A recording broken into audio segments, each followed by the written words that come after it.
অসমের পর আজ কোচবিহার হয়ে বাংলায় রাহুল গান্ধীর ভারত জোড়ো ন্যায় যাত্রা। বুধবারই ন্যায় যাত্রার বিষয়ে কংগ্রেসের বিরুদ্ধে তাদের কিছুই না জানানোর অভিযোগে সরবরাহ মমতা বন্দ্যোপাধ্যায় ভারত জোড়ো ন্যায় যাত্রার 12তম দিনে আজ কোচবিহারের খাগড়াবাড়ি চকে জনসভা করবেন রাহুল গান্ধী। মা ভবানী মোড় থেকে 15 কিলোমিটার পদযাত্রা করবেন রাহুল গান্ধী। তারপর রাতে ফালাকাটায় থাকবেন তিনি। 26 ও 27 জানুয়ারি যাত্রার বিরতি। তারপর আলিপুরদুয়ার ফালাকাটা হয়ে 28 জানুয়ারি রাহুল গান্ধীর ন্যায় যাত্রা পৌঁছবে জলপাইগুড়িতে। আরেকবার জানাচ্ছি আপনাদের, আজ বাংলায় আসছেন রাহুল গান্ধী।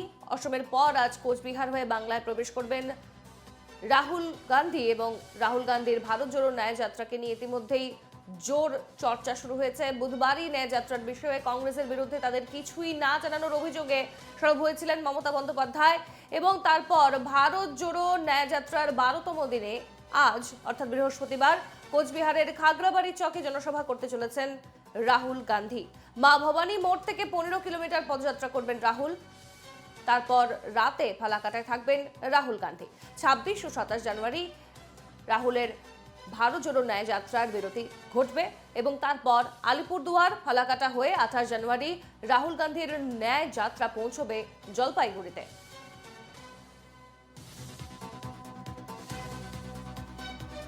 বিস্তারিত জানবো, আমরা সরাসরি যাব আমাদের প্রতিনিধি অমিত সরকারের কাছে। অমিত, বিভিন্ন রাজ্যে রাহুল গান্ধী ন্যায় জোড়ো যাত্রায় পা মিলিয়েছেন এবং এবার অসমের পর কোচবিহার হয়ে আজ বাংলায় আসছেন রাহুল গান্ধীর ভারত জোড়ো ন্যায় যাত্রা। বিস্তারিত জানাও।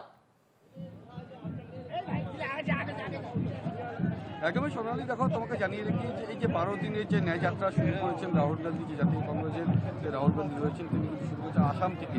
সেই আসাম থেকে কিন্তু যেই যাত্রা শেষ করে কিন্তু আজ পশ্চিমবঙ্গে কিন্তু প্রবেশ করতে চলেছে।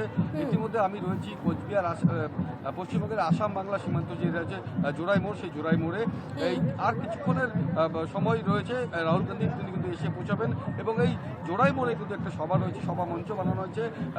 বহু সংখ্যক যারা কর্মীবৃন্দরা রয়েছেন তারা কিন্তু এসেছেন এবং শুধু বাংলা নয় আসাম থেকেও কিন্তু কর্মীবৃন্দরা এসেছেন। এখানে রাহুল গান্ধী সবার থেকে যে বক্তব্য দেবেন সেই বক্তব্য শুনবেন।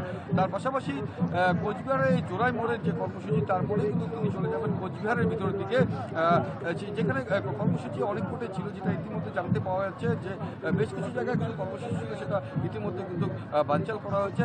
শুধু খাগড়াবাড়ি চৌপতিতে একটা কর্মসূচি রয়েছেন এবং যত সম্ভব তিনি বোধহয় শহরের ভিতর দিয়ে ঢুকে কিন্তু খাগড়াবাড়ি চৌপতিতে সেই সভা করবেন এবং তারপরে কিন্তু গোসকাটাঙ্গা হয়ে তিনি কিন্তু আলিপুর যে জেলা রয়েছে, যে জেলার ফালাকাটা রয়েছে সেখানটা কিন্তু তিনি যাবেন।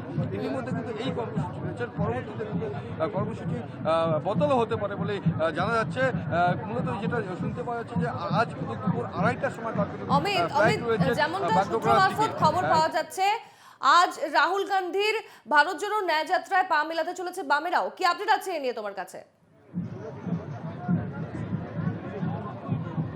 একদমই, দেখো সেটা এই মুহূর্তে কিন্তু জানা যাচ্ছে যে বামেরাও কিন্তু এই ন্যায় যাত্রাতে কিন্তু পা মেলাবে। এখনো পর্যন্ত কিন্তু তা কিন্তু বামেদের পক্ষ থেকে কিন্তু এখনো পর্যন্ত কিছু জানা যায়নি, বা যে বামেদের যে কর্মী রয়েছে তারা কিন্তু এখনো তাদেরকে দেখা যায়নি।